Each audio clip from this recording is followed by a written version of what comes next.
नमस्कार, मैं हूं दीपिका और आप देख रहे हैं CTN सिटी हलचल। और सबसे पहले नजर डाल लेते हैं आज की हेडलाइंस पर। जिले के ढीवरखेड़ा तहसील के अंतर्गत ग्राम झारापानी में गेहूं की खड़ी फसल में भीषण आग लगने से करीब 3 एकड़ खेत में हुआ लाखों का नुकसान।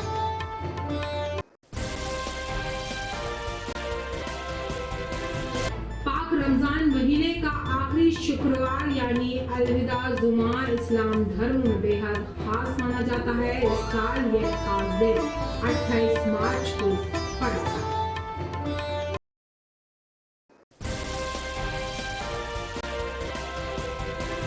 साई फैंस क्लब की बैठक शेरचौक में हुई संपन्न, जिसमें कार्यक्रम को लेकर हुई चर्चा।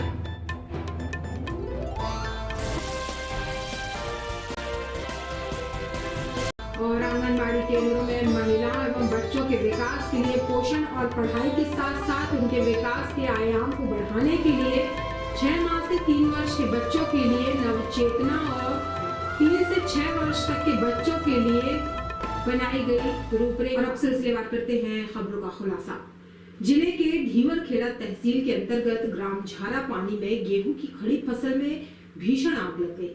करीब 3 एकड़ खेत में आग लगने की वजह से लाखों का नुकसान हो गया। बताया जाता है कि ग्रामीणों ने आग लगने की सूचना फायर ब्रिगेड को दी, लेकिन फायर ब्रिगेड समय पर नहीं पहुंच सकी। ग्रामीणों ने खेत में लगी आग को काबू पाने का बहुत प्रयास किया, लेकिन आग तेज होने की वजह से गेहूं की खड़ी फसल जलकर खाक हो गई। ग्रामीणों ने बताया कि यह आग पानी की मोटर से हुए शॉर्ट सर्किट की वजह से गेहूं की बालियों में आग पकड़ ली और आग धीरे धीरे खेत में फैल गई। ग्रामीणों और किसानों ने आग पर काबू पाने का बहुत प्रयास किया, लेकिन आग तेजी होने की वजह से 3 एकड़ की खड़ी फसल जलकर खाक हो चुकी थी। जिस खेत में आग लगी हुई थी, यह खेत सुंदरलाल बसंत यादव का है। वहीं गेहूं की खड़ी फसलों में आग लगने के मामले में जानकारी ली गई तो उन्होंने बताया कि यदि किसान की फसल प्राकृतिक वजह से लगी है तो जिला प्रशासन किसान को मुआवजे की राशि स्थानीय अधिकारी और पटवारी से सर्वे कराकर दी जाएगी। और यदि किसान के द्वारा फसल में आग लगाना पाया गया तो उनके खिलाफ FIR भी दर्ज होगी। ये बहुत ही संवेदनशील प्रश्न आपने उठाया है। इसके लिए हमारे कलेक्टर महोदय बहुत ही संवेदनशील हैं। शासन स्तर से प्रतिबंधित कर दिया गया है पूरे ज़िले में कि नरवाई कोई नहीं आग लगाएंगे। जो आग लगाते हैं तो उनके ऊपर जो भारतीय न्याय संहिता की धारा के तहत कार्रवाई की जाएगी। और आज ही कलेक्टर साहब किसानों के बीच में कृषि विज्ञान मेला में भी गए थे। वहाँ कलेक्टर साहब ने पुनः किसानों से आह्वान किया है और आप लोगों की मीडिया के माध्यम से मैं भी आह्वान करता हूँ कि अपनी स्थिति न निर्मित हो। आगजनी की घटनाएं हम लोगों को शासन को तत्काल गूगल से मालूम पड़ जाती है, भोपाल से रिपोर्टिंग होती है, वहाँ से मालूम पड़ जाती है।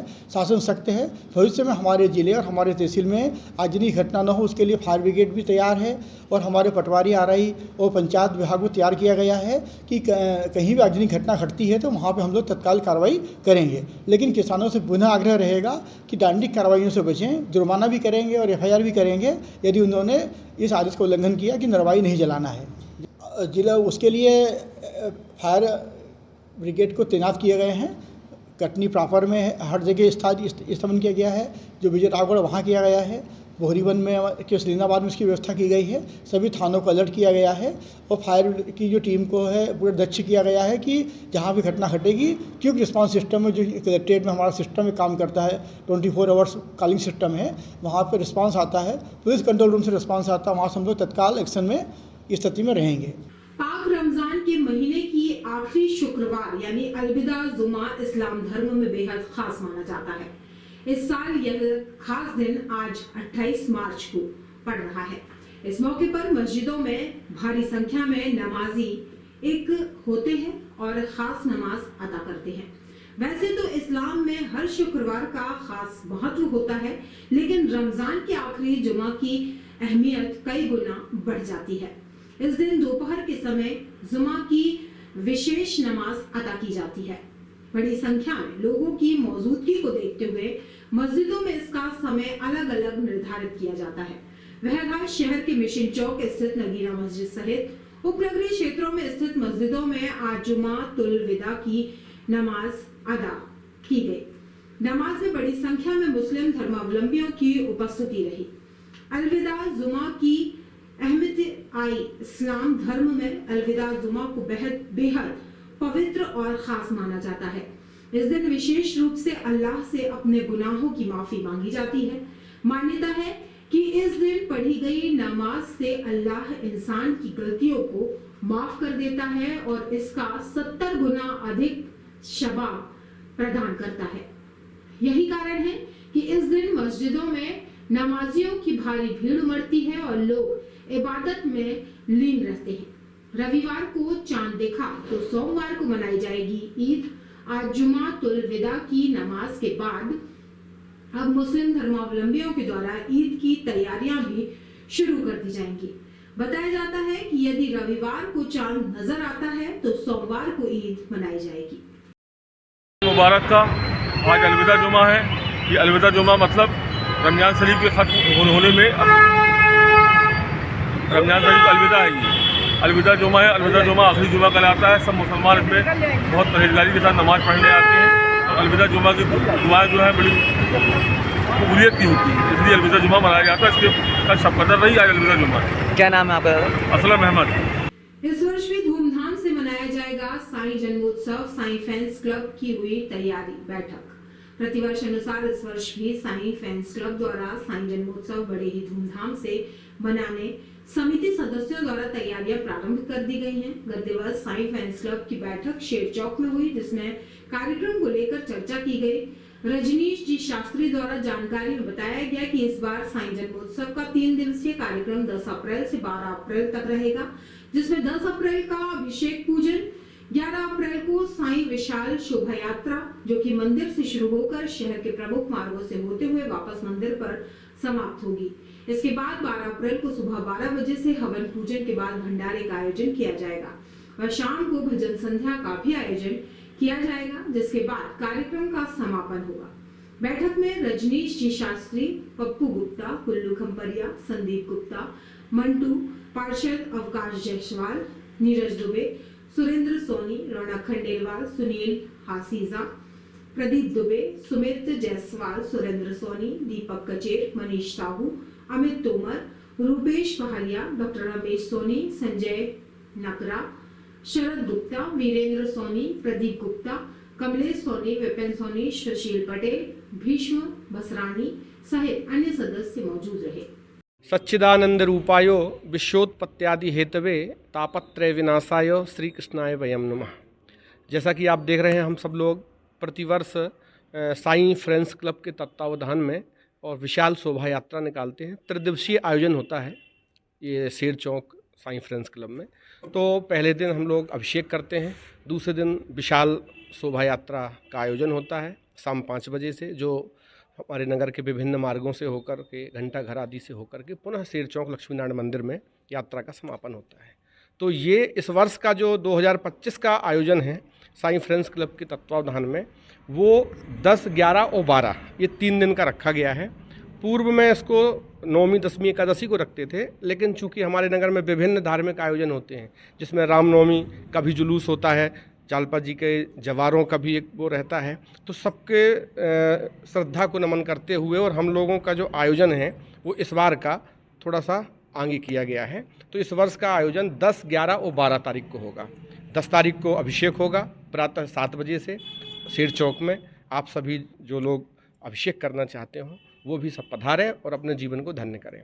दूसरे दिन 11 तारीख को शाम 5 बजे से एक बड़ी ही विशिष्ट यात्रा जो नगर के विभिन्न मार्गों से होके जाती है, उसमें आप सब सावधान आमंत्रित हैं।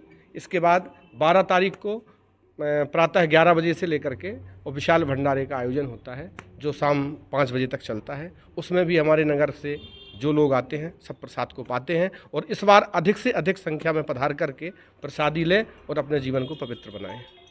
आंगनबाड़ी केंद्रों में महिलाओं और बच्चों के विकास के लिए पोषण और पढ़ाई के साथ साथ उनके विकास के आयाम को बढ़ाने के लिए 6 माह से 3 वर्ष के बच्चों के लिए नवचेतना और 3 से 6 वर्ष तक के लिए आधारशिला नामक पुस्तक का वितरण किया गया एवं 100 कार्यकर्ताओं का 6 दिन का पोषण भी पढ़ाई भी आंगनबाड़ी कार्यकर्ताओं का प्रथम चरण प्रशिक्षण प्रारंभ किया गया।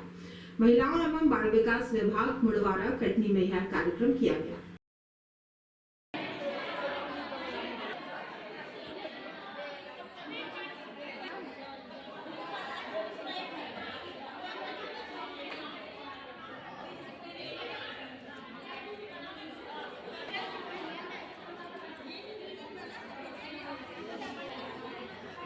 कलेक्टर दिलीप कुमार यादव विजयराघवगढ़ तहसील की ग्राम पंचायत भैंसवाही में आयोजित लोक सुनवाई सह जनसंवाद कार्यक्रम में ग्रामीणों की सुन रहे समस्याएं।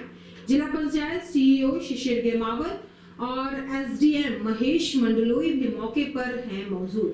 अब तक 47 ग्रामीणों से संवाद कर कलेक्टर दिलीप यादव ने समस्याएं और शिकायतों को सुनकर अधिकारियों को निराकरण के निर्देश दिए। क्या हो सकता है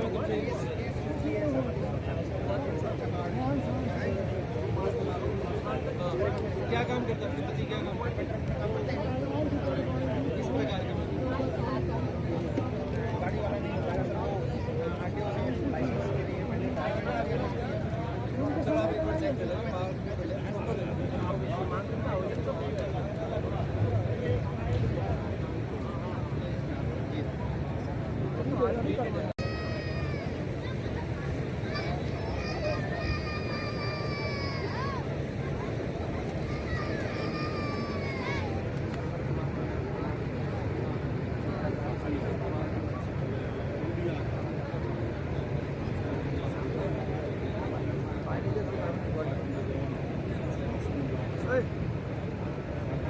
आज की जानकारियों में बस इतना ही। कल फिर होंगे हाजिर शहर की ताजा तरीन जानकारियों के साथ। तब तक के लिए नमस्कार।